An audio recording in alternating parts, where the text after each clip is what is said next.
Supreme কোর্টে এই পশ্চিমবঙ্গ রাজ্য সরকার তৃণমূল কংগ্রেস একের পর এক থাপ্পড় খাচ্ছে এসআইআর নিয়ে, আইপ্যাক মামলা নিয়ে।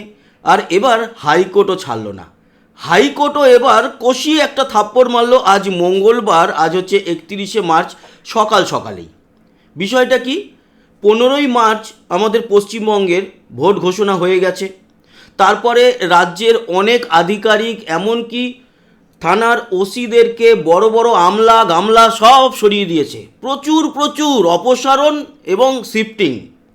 এই বিষয় নিয়ে একটা মামলা করেছিলেন অর্ক কুমার নাগ, আইনজীবী, এবং জনস্বার্থ মামলাটি লড়তে গিয়েছিলেন কল্যাণ বন্দ্যোপাধ্যায়। এই মামলাটির প্রথম দিনের শুনানি ওঠে 23শে মার্চ, এবং সেদিন খানিকটা শুনানি হয়েছিল, তার ফয়সলা কিছু হয়নি। আর আজ মঙ্গলবার ছিল তারই শুনানি। বিষয়টা কি? বিষয়টা হচ্ছে রাজ্য সরকার বলবো না, তৃণমূল কংগ্রেসের তরফ থেকে বা এই যে আইনজীবী অর্ক কুমার নাগ জনস্বার্থ মামলা করেছিলেন, সেই মামলাটিতে বলা হয়েছিল নির্বাচন কমিশন এখতিয়ারের বাইরে গিয়ে কাজ করছে, এরকমভাবে শিফটিং করা যায় না, অপসারণ করা যায় না এত আধিকারিকদের। বিষয়টা হাইকোর্টে 23 তারিখে উঠলেও সেদিনকে নিষ্পত্তি হয়নি। আজ মঙ্গলবার প্রধান বিচারপতি সুজয় পাল এবং বিচারপতি পার্থ সারথী সেনের ডিভিশন বেঞ্চে আজকে শুনানি ছিল সকাল সকাল। আর সকাল সকাল গল্প শেষ করে দিয়েছে। এক প্রকার তৃণমূল কংগ্রেসকেই বা আইনজীবী কল্যাণ বন্দ্যোপাধ্যায় বলুন, যিনি জনস্বার্থ মামলা করেছেন অর্ক কুমার নাগ বলুন, একেবারে কষিয়ে থাপ্পড়, পুরো মামলাই খারিজ। এবং বলে দিয়েছে যে নির্বাচন কমিশনের এখতিয়ার আছে, নির্বাচন কমিশন এখন এমসিসি চলছে, তাদের যদি মনে হয় সুষ্ঠুভাবে ভোট করার জন্য এই আমলাদেরকে সরাতে হবে এবং বদলি করতে হবে, সেখানে অন্য আমলা এবং পুলিশ অফিসারকে আনতে হবে, তাহলে তারা আনবে। দুটো মামলা খারিজ। একটা হয়েছিল আধিকারিকদের সরানোর ব্যাপারে, মুখ্য সচিব, স্বরাষ্ট্র সচিব, আর একটা হয়েছিল এই থানার ওসি সহ পুলিশের যে কর্তাদের সরানো, সেই বিষয়। দুটো মামলার একসাথেই শুনানি ছিল, দুটো মামলা খারিজ করে দিল, বলে যান ভাগুন, আমাদের অনেক কাজ আছে, এই সমস্ত ফালতু বিষয় আমাদের সামনে আনবেন না। হয়তো এরকমভাবে বললাম, কিন্তু বিষয়টা এরকমই।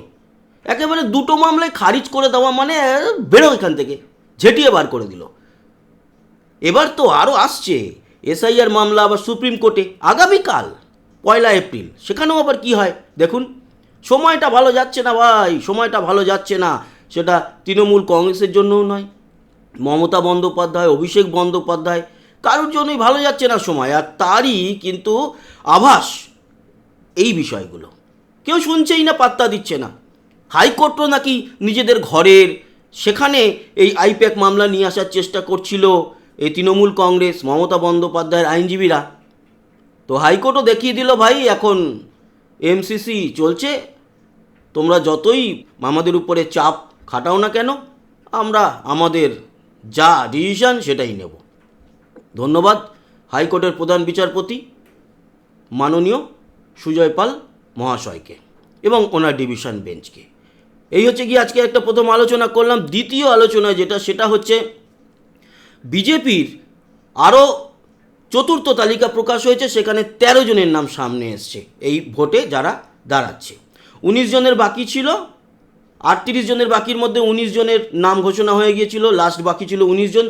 তার মধ্যে 13 জনের নাম আজ সকালেই এসে গেল সামনে, এবং খুব আনন্দ লাগছে।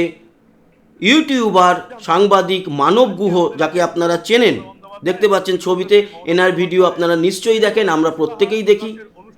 সৎ নির্ভীক সাংবাদিক হিসাবে যথেষ্ট সুনাম রয়েছে। মেমারি থেকে কিন্তু মানব গুহকে দাঁড় করানো হয়েছে। এটা আমাদের কাছে খুব আনন্দের, গর্বের ব্যাপার যে আমাদের মধ্যে থেকে একজন ইউটিউবার এবার ভোটে লড়াই করবে। তার জয় আমরা দেখতে চাই এবং আশা করব সে জয়লাভ করুক এবং ভালো কাজ করুক আগামী দিনে, যেরকম সৎভাবে নির্ভীকভাবে সে সাংবাদিকতা করেছে। বাকি কয়েকজনের যে নাম এসছে সেই নামগুলো আপনাদের দেখাই। 6 জনের নাম এখনও আসতে বাকি আছে। মনে হচ্ছে আগামী কালকের মধ্যে সেই 6 জনের নামেরও নিষ্পত্তি হয়ে যাবে, সেই 6 জনের নাম চলে আসবে সামনে। তো তো যেই লিস্ট জারি করা হয়েছে আপনাদেরকে দেখাই, ভারতীয় জনতা পার্টির তরফ থেকে আজকেই এসছে।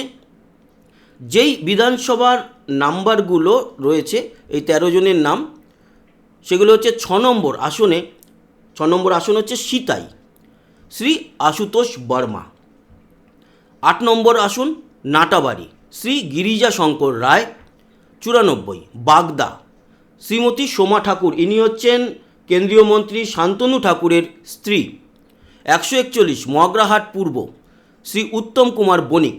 144 ফলতা, শ্রী দেবাংশু পান্ডা, জাহাঙ্গীর খানের এগেনস্টে দেবাংশু পান্ডা। 151 সোনারপুর উত্তর, শ্রী দেবাশিস ধর, প্রাক্তন আইপিএস, যিনি বীরভূমে গত বছর মানে 2024 লোকসভা ভোটে দাঁড়ানোর জন্য সব রকম একেবারে প্রক্রিয়া কমপ্লিট করে ফেলেছিলেন, কিন্তু সেই সময় এই রাজ্য সরকারের তরফ থেকে এনওসি দেয়নি, তাই তিনি দাঁড়াতে পারেননি। এবার সেই দেবাশিস ধর মহাশয় কিন্তু সোনারপুর উত্তর থেকে দাঁড়াচ্ছেন। 162 যেরকম ভেবেছিলাম চৌরঙ্গি আসনে সন্তোষ পাঠক দাঁড়াবেন, তিনি সদ্য কংগ্রেস ছেড়ে বিজেপিতে জয়েন করেছেন। তিনি এই জীবনে প্রথম দল পরিবর্তন করলেন, প্রায় 40-45 বছরের কাউন্সিলর, কোনোদিন হারেননি, জানি না কোনোদিন হেরেছে কিনা, আমার অন্তত যতটা জ্ঞান রয়েছে বা যতটা জানি, সন্তোষ পাঠক চৌরঙ্গি থেকে মানে ওনার পৌরসভার আসন সেখানে কখনো হারেননি। তো এবার তিনি কিন্তু চৌরঙ্গিতে দাঁড়িয়েছেন। 173 হাওড়া দক্ষিণ, শ্রী শ্যামল হাতি। 175 পাঁচলা, শ্রী রঞ্জন কুমার পাল। 211 চণ্ডীপুর, ডাক্তার পীযূষ কান্তি দাস। 233 গড়বেতা, শ্রী প্রদীপ লোধা। 265 মেমারি, শ্রী মানব গুহ, যার কথা বলছিলাম। 283 বারাবানি, শ্রী অরিজিৎ রায়। এবং এখানেই তো 13 জনের নাম রয়েছে।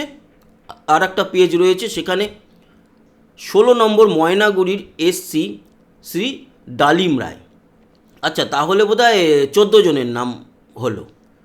দ্বিতীয় তালিকায় পরিবর্তন, মাফ করবেন, দ্বিতীয় যে তালিকাটা এসেছিল সেই তালিকায় এই 16 নম্বর ময়নাগুড়িতে প্রার্থী বদল করে শ্রী ডালিম রায়কে দেওয়া হয়েছে।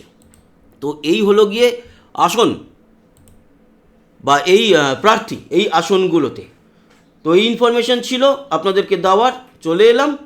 এবং অন্যান্য সমস্ত খবরাখবর দেখতে জানতে থাকে এই চ্যানেলে দ্য বেঙ্গল টিভিতে যুদ্ধের খবর, এবং অবশ্যই রাজনৈতিক বিষয় নিয়ে তো আমরা খবরাখবর দিয়ে থাকি, আলোচনা করেই থাকি। আগামীকাল কিন্তু এসআইআর মামলা, কারণ এসআইআর মামলার দিকে তাকিয়ে রয়েছে অনেকেই। কেন জানেন তো? এই যে নাম প্রকাশ হচ্ছে, ঝাড়াই বাছাই হচ্ছে, এদের মধ্যে এখনও পর্যন্ত নাম বাদ গেছে প্রায় 18 লাখ, তো অফিসিয়ালি জেনে গেছি, এবং 42 লাখ নিষ্পত্তির মধ্যে 18 লক্ষ নাম বাদ গেছে। এরপরে আরও হয়েছে ঝাড়াই বাছাই 2 লাখ করে, প্রতিদিনই মোটামুটি আপডেট হচ্ছে। তো 46 লক্ষর মতো অলরেডি ঝাড়াই বাছাই কমপ্লিট হয়ে গেছে, যার মধ্যে থেকে 20 লক্ষের উপরে নাম বাদ গেছে। এখন প্রশ্ন হলো, এই টোটাল 60 লক্ষর মধ্যে যদি প্রায় 28 লক্ষ নাম বাদ যায়, সেক্ষেত্রে নাম বাদ যাওয়ার তালিকা 90 লাখের উপরে চলে যাবে। কিন্তু প্রশ্ন থেকে যাবে, এই যে 28 লক্ষ নাম, দেখুন ডিলিটেড যেগুলো হয়ে গেছে আগে, শিফটেড, তারপর ডেথ ভোটার, সেগুলো নিয়ে কোনো ইনফরমেশান এখন আর নতুন করে দেওয়ার ব্যাপার নেই। বাকি এই 28 লক্ষর মধ্যে, মানে আমি কথার কথা বলছি, 28 লক্ষ অলরেডি তো 20 লক্ষ চলেই গেছে, যদি হয় আমি 25ই ধরলাম। এর মধ্যে যদি কেউ থেকে থাকে যে সত্যিই সেই ভোটার একেবারে যোগ্য এবং ট্রাইব্যুনালে সে যাবে, সেইখানে গিয়ে যদি আবার একটি মামলা হয়, যতক্ষণ না এই ট্রাইব্যুনালে নিষ্পত্তি হচ্ছে এই 25 লক্ষ বা 26 লক্ষ যাই আসুক টোটাল রেজাল্টটা, অ্যামাউন্টটা বা কী বলবো ওই আর কি সংখ্যাটা, তাদের নাম যতক্ষণ না পুরোপুরি নিষ্পত্তি হচ্ছে ততক্ষণ অবধি ভোটে যাওয়া যাবে না।